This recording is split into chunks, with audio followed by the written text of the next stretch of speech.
Okay, I'm going to talk a little bit about libraries and how you can use them to do things like play a sound or open an image, and how you import them and use them.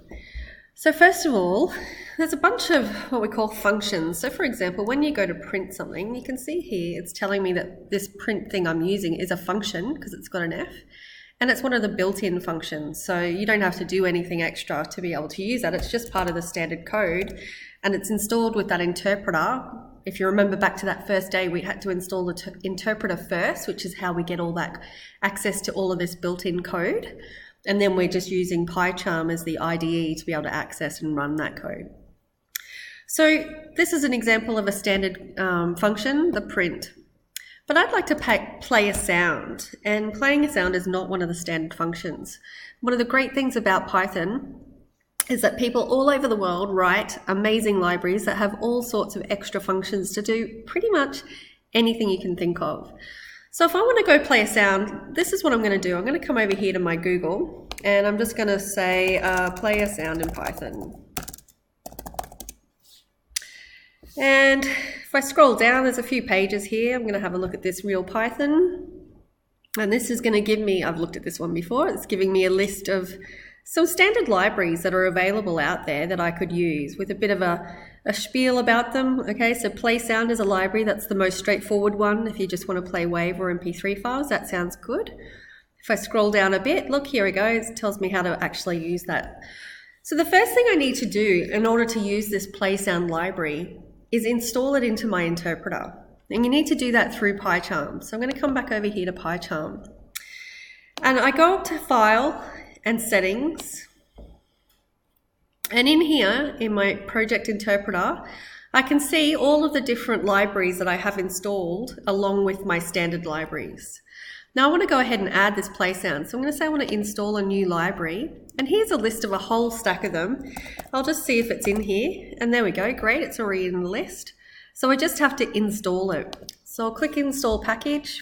That's going to go away. It's hitting some website somewhere, finding all of those functions and codes and pulling that into my interpreter so that then I can use it in my code. Great, so that's been installed. That's all I need to do. Now from there, it's installed in my interpreter, but I now need to say that I want to use it in this code. So if I come back over here, it shows me how to do that right here actually. You can always find this. There's usually some little hints around if you can't remember how to do it. I'm just going to copy and paste because it's got all the code there. So I'm going to go ahead and say, great, from Play Sound, I'm going to import. I'm going to import everything actually. There we go, that's going to import all of the functions from this Play Sound library that I installed. And I'm going to say Play Sound, there we go.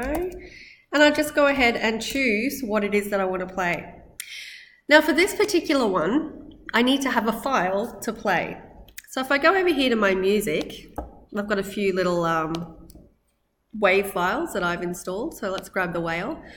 I'm going to drag it over and I'm going to drop it in that same folder where my code is.